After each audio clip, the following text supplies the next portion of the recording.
Who doesn't love a good marketing campaign? Honestly, they can be incredibly entertaining things. However, they're often perplexing and tedious, as discovered when Grand Theft Auto 5 made a tedious side mission out of a marketing campaign. One I thought we'd explore the lore of while we wait for Grand Theft Auto 6's actual marketing campaign to actually do anything, because this is the kind of content that I do. Throughout the city of Los Santos and its surrounding areas, you may have noticed the same street art crop up again and again and again.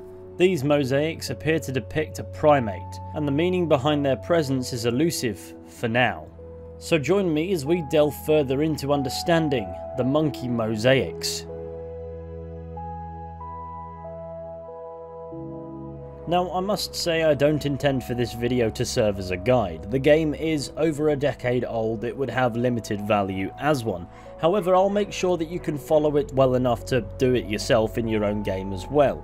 Now, this content appears to come from the enhanced version of Grand Theft Auto 5, which to my knowledge released in late 2014 on consoles and early 2015 on PC. The content in question becomes available after completing Franklin and Lamar. However, we'll be made aware of the mosaics by Lamar following the main story mission Chop, with a text message that reads as follows. You've seen this monkey dude doing his street art shit round the city? Dude is real, man. Them some authentic ass lines. Aside from revealing that I'm unable to do Lamar's dialect justice, the text message reveals to us that this street art is a part of a side mission of some description. And so to begin with, we must embark on a mission to find every single monkey mosaic throughout Los Santos and the broader San Andreas area. Finding the mosaics is fairly straightforward, you just need to rely on the ancient proven method that's known as Googling it, and when you've located a mosaic, you need to take a clear snapshot of it on your phone. Doing so will reveal there are indeed 50 of these bad boys to find. Oh Christ. I think we can all agree 50 is 30 if not 40 collectibles too many for any chain. Anyway, while the footage plays showing you where to find all of them, I think it's worth mentioning there are 13 different designs for these mosaics and they vary in size depending on the location in which you find them. Furthermore, you need to acquire a clear image of the mosaic, which is easier said than done in a lot of instances, otherwise the game will not register that you've gathered that particular collectible. But the game will tell you if you've gathered the collectible in a fairly unmissable way, so just keep taking pictures of it until one of them sticks. Furthermore, all three protagonists can participate in collecting the mosaics, even though Franklin is the only character who would reasonably know to do so. And though this is intended to be a bit of Franklin side content, any of the three characters can at the very least snap the pictures and therefore contribute towards the objective. It's important to note the mosaics appear to sport an 8-bit design, which is going to be crucial to understanding their purpose later on. As for its real-world inspiration, it could possibly be based on real-world street artist Invader, who uses 8-bit designs in mosaics, depicting in some instances game characters, but in others quite literally anything at all. And though I'm not one to interpret messages behind contemporary street art, it's said these pieces are put at street level so anyone at all can enjoy them.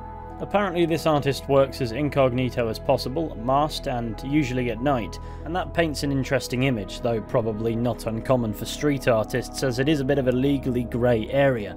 Off of that topic, since I have some time to kill, I just want to say that Grand Theft Auto 5 features some of the most agonising collectible hunts in a game of its kind. Honestly, it's just painful.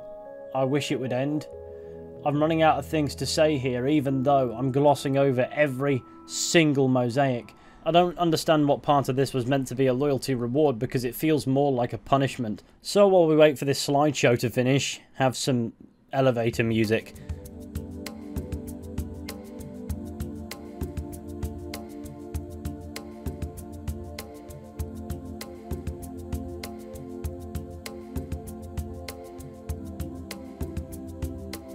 Now, once you've successfully gathered all 50 of these mosaics, or more accurately, pictures of all 50 of these mosaics, you'll receive a notification that new clothes have been added to Trevor's wardrobe, of all places.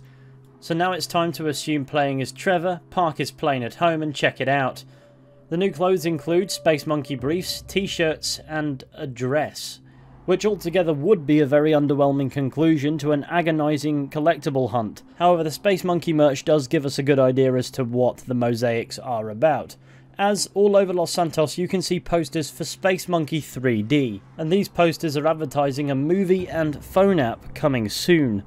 Now, this is not just the marketing material scattered across Los Santos telling us about a movie about a monkey in space. No, this is actually an indication of the evolution of a franchise within the Grand Theft Auto universes. Specifically, this is a callback to Go-Go Space Monkey from Grand Theft Auto San Andreas, a side-scrolling arcade minigame in which the player takes control of a monkey in a wooden spaceship and destroys alien vessels, with the simple objective of getting as high a score as possible. As the player progresses further and further, the player increases in firepower. Basically, it's your run-of-the-mill arcade minigame, one that is clearly incredibly successful in-universe as it's branching out into transmedia. And though GTA 5 exists in an entirely separate canon to San Andreas, it's a cool bit of continuity regardless that forms a callback. On the radio in Grand Theft Auto Liberty City Stories, you can hear advertisements for a game called Space Monkey 7, consolidating that within the GTA universe at least, or even universes, the Space Monkey video game franchise is massive. And as we see in GTA 5, there are advertisements for its movie quite literally everywhere, and I really like when details in games evolve over the course of entries like that.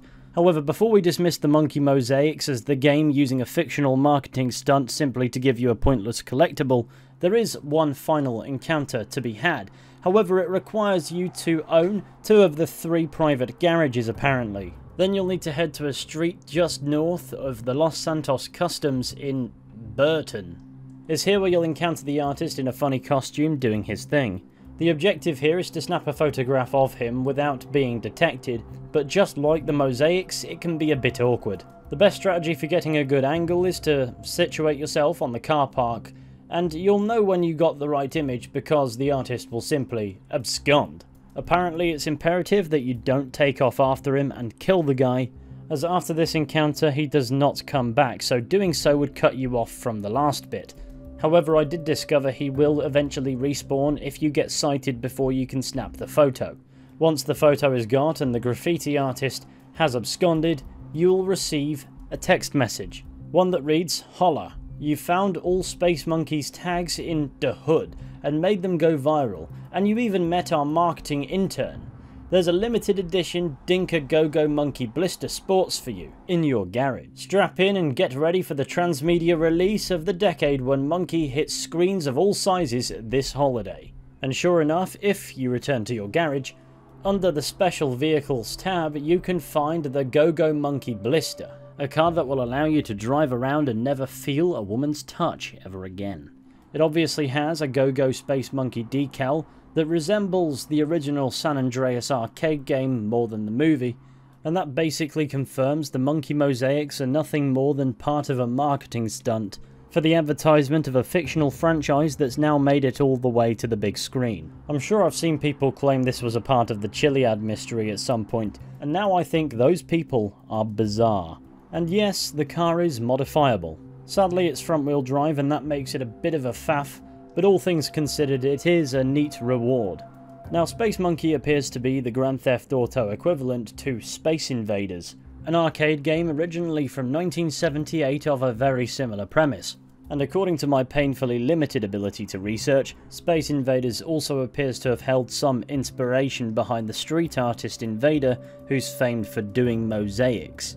Which brings that particular theory full circle. Come the end, the Monkey Mosaics find themselves as a tedious but interesting bit of side content with a little bit of lore to them, but largely serve as this game's tributary to a broader Easter egg about Space Invaders, and probably has nothing to do with Grand Theft Auto 5's big mystery that involves a mountain.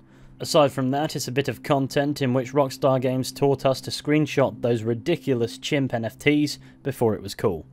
And to be fair, that's a trend I'm glad died as quickly as it started. Anyway, that brings us nicely to the end of today's short video. Thank you all for watching. I hope you've enjoyed it. Maybe you've learned something, maybe it's rehashing information you already knew, but I hope my presentation kept you around. If you did enjoy this video, please be sure to go ahead, leave a like, subscribe, share the channel with your friends, all that wonderful stuff. It would all be massively appreciated. But of course I can't force you, so only if you want to. Anyway, with any luck, I'll be seeing you all very soon with another video at some point, but until next time, please take care and goodbye.